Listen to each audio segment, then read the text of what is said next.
thupa inga kumkhwa aswata imale idin mun igam isap to amina in kwani tale iet changina zaneta ka thugian in again ma bangin inyam pen hun ahi chi apom khoi ma ma tupa maita machim zauta ong payun iswa ta na ding na pathian kyang zwani igam inam na ding leng pathian ma hi chi na pathian lam zwan din ai kichiala ong pai veun tupa kyanga chila isade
Oh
sa milwa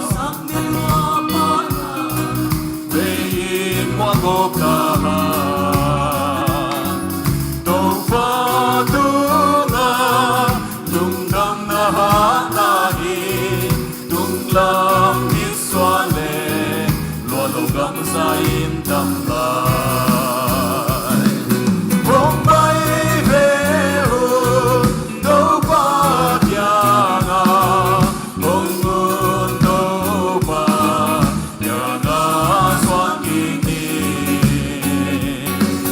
Oden kisa Di maneha Ongdang sakit Lai di ngahi May kiyang naong Di manehan Nawang hong sa Ting lai ding Ong may veo do pakyanga